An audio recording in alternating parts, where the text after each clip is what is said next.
Happy birthday, Mikey.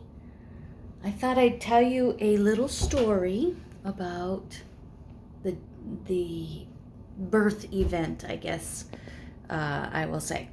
So here's what I remember. I don't remember a whole bunch, of course.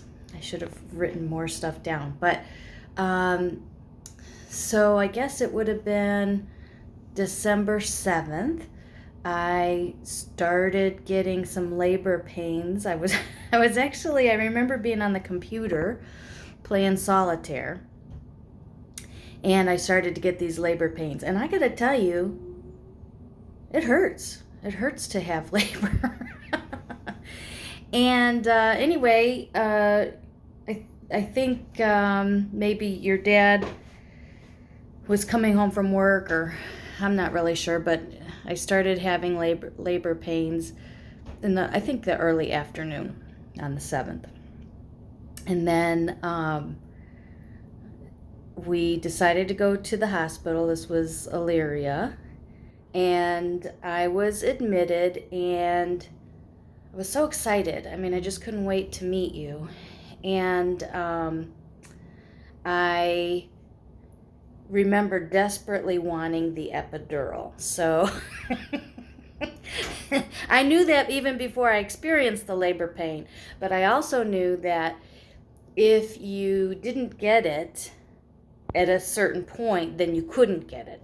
And so I think I was already 4 centimeters dilated when I got to the hospital. And I didn't want them farting around, I'm like, give me the epidural. So anyway, you're experiencing these labor pains, and they're coming more rapidly, and you're like, ugh, this is horrid. And the anesthesiologist came in to give me the epidural, and that's where you get this shot in your back. And the first shot went in, nothing happened. And I don't know if this person was new or what, but they're like, oh, it didn't work. You want me to try again? I'm like, hell yeah, I want you to try again. And so basically, tried again, didn't work. So that was 2 shots in the spine, not happening. So they're like, you want me to try again? I'm like, yeah, I want you to try again. All this time, you're getting these labor pains, and you're like, the shot in the back doesn't feel nearly as bad as the labor does. Anyway, try again. Didn't work. So try it again. Didn't work. Try it again. Didn't work. Labor. Try again, please. Try again. All in all, that took 13 tries to get the epidural in. So 13 shots in the back while you're holding still, but you're experiencing these labor pains, but the labor pains hurt. So I didn't care. I wanted the epidural. Anyway, 13 times later, got the epidural, and it did leave a little scar in my back, but you're worth it. And then when you get the epidural, it slows the labor down. So, so I just remember not having any pain, which was great. And your grandma was there, your dad was there, and I think your dad even went to sleep because I wasn't in any pain or anything. And then the dilation was slower and slower, but eventually I got dilated, and let's see, how did that work? And it was time for you to come out. So the birthing process itself, I was super excited because I couldn't wait to hold you and meet you and welcome you into the world. And it took, a total of 17 hours before you actually did come into the world on December 8th. And I think it was around 9:30 in the morning or something. And I remember not being able to see very well, but I remember that your dad and your grandma said you looked like an alien because you were so beat up. But you looked perfect to me. I never noticed. And I guess that's because my vision was blurry after I had you, right? And anyway, you were adorable.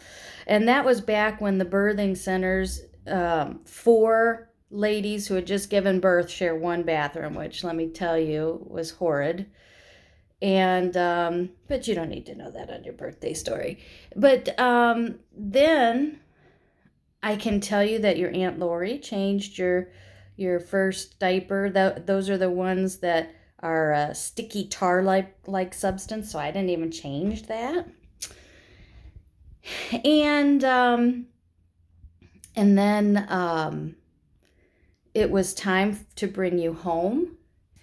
And let's see, how did that go? It was a blizzard.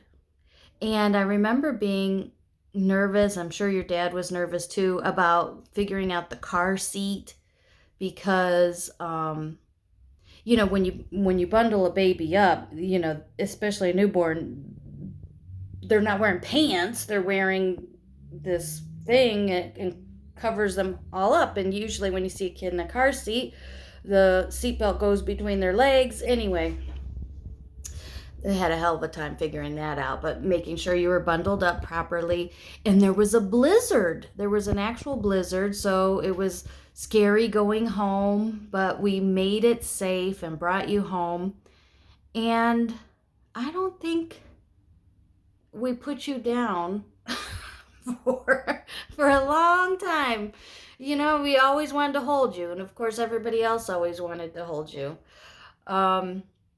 I forgot to tell you, got to back my story up. We had some names that we were thinking about, and I can't remember at the time what we were thinking for you versus for Donnie, but I want to say we were thinking of some different names. Like, I think at one point your dad liked Keith, and another name we might have liked was Jason.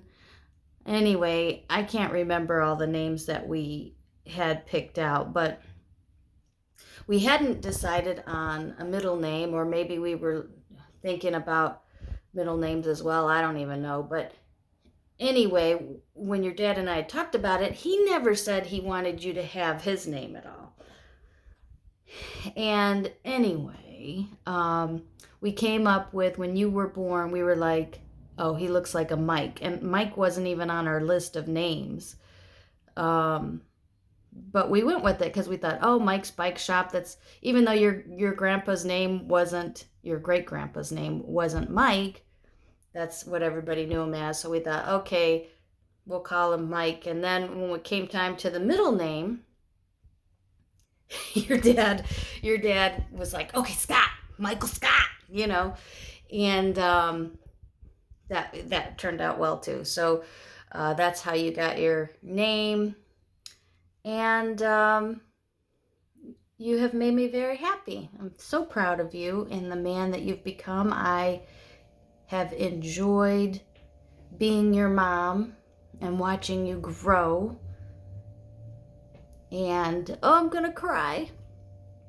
I wish it wasn't so quick. But I'm proud of you. I never cry. And look, I'm trying to make this nice little video and then I start crying, but I'm so proud of you and what you've accomplished and what you're doing. And I'm so happy for you that you're getting married. And Brenna's a wonderful young lady. And it's wonderful to see the two of you so happy. And I'm excited about what's to come. And I love you. So there's your birth story. It's so long, I don't even know if I can send it to you on the phone. That's what I intended. But oh well, I love you. Have a good day.